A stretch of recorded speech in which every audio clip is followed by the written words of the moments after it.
Hello, welcome to the U-Haul Tech Center in Tempe, Arizona. My name is Stuart, and today we're going to demonstrate how to load your vehicle onto a U-Haul Auto Transport. A couple things I want to do before I get started, and the very first thing is right here in the cab of the tow vehicle. First thing I want to do is hit the parking brake and make sure this vehicle is going to stay stationary. Today we have a beautiful GMC 2500 Sierra pickup, so this is going to tow our trailer very nicely. The second thing we want to do is make sure that we have a two-person team doing this operation. Today we have myself plus my co-worker Alan Griffey, who also works at U-Haul with me, and we're going to get right to the trailer now.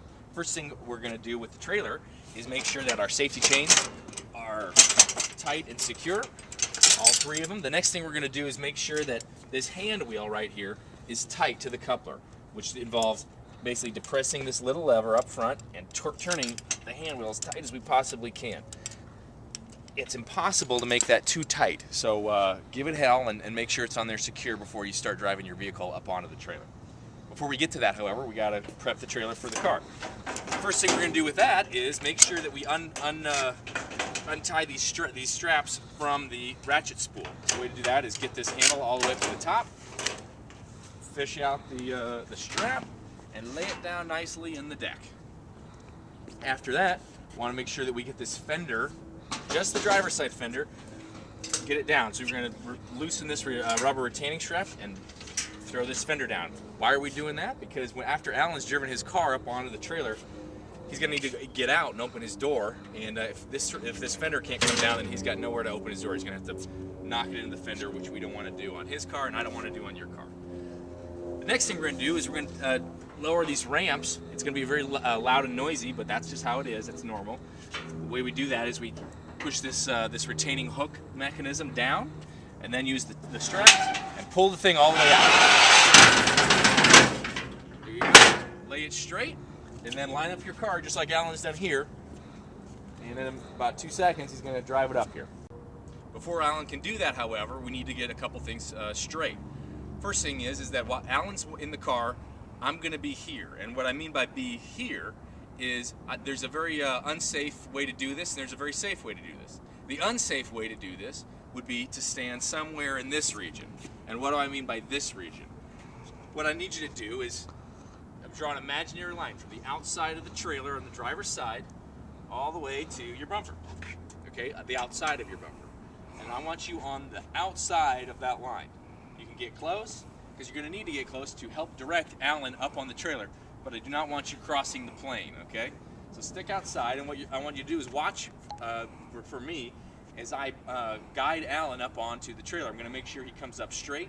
Then I'm also going to make sure that he's correctly positions the car before he gets out of it. And what I mean by that is he's going to feel a little bump when his front tires encounter this bar, and then he's going to need to get over that and bring his car to rest as the front tire is in contact with this front stop. So let's try it. Here we go.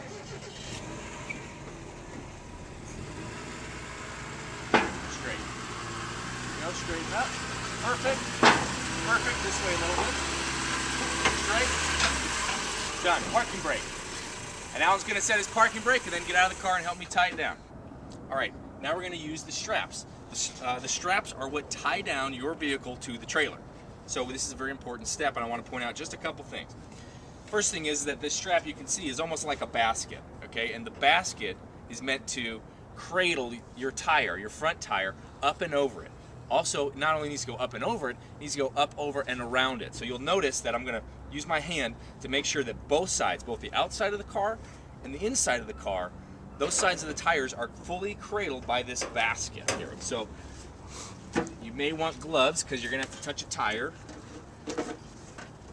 But either way, I need you to get it up and over and kind of start pulling it tight towards the front of the car. And as the camera will show, I've got the strap really nice on both sides of the tire. It's not going to go anywhere.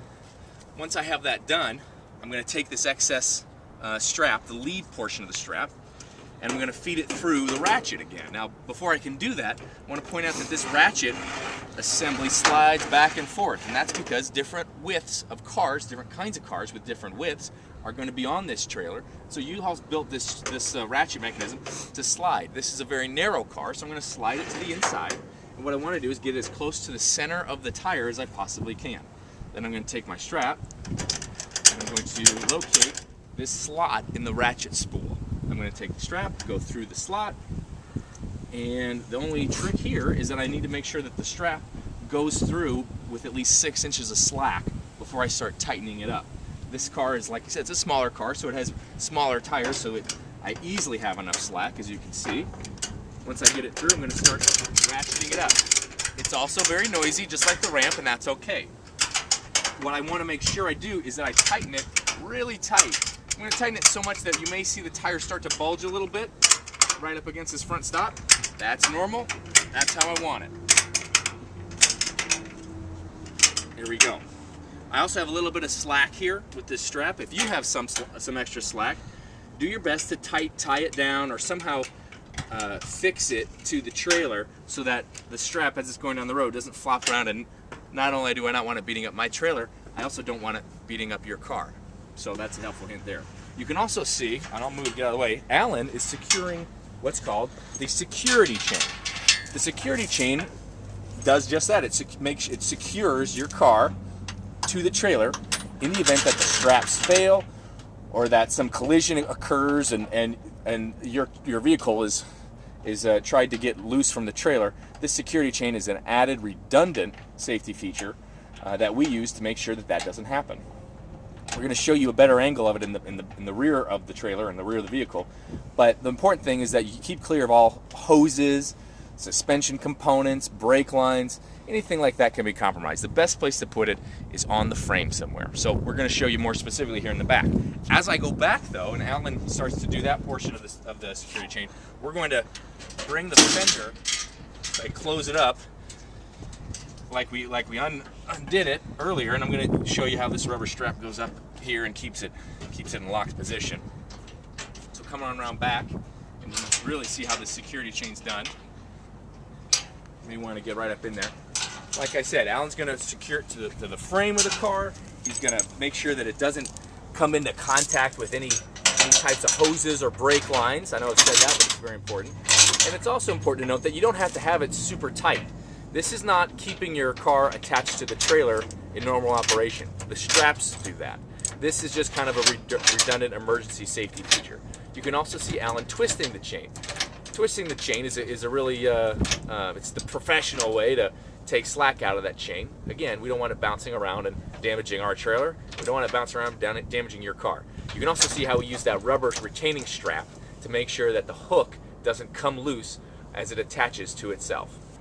And the last thing we're going to do is slide the ramps back into the trailer. We'll show you how to do it here. It's pretty easy. You pick it up. It's going to be loud, but that's normal. Pick it up, and then you give it a good slam. It should kind of ride like it's on rails right back into the trailer here, like so. And then what you want to make sure is that this hook is engaged up above this middle portion of the ramp. You can see that if I pull it, or if I have a bump going down the road, it's not going to come out on me and cause me some problems. Really, the last thing I want to make clear to everybody who's watched this is the following. Is that this video is just a demonstration. It's just an overview of how this procedure is done.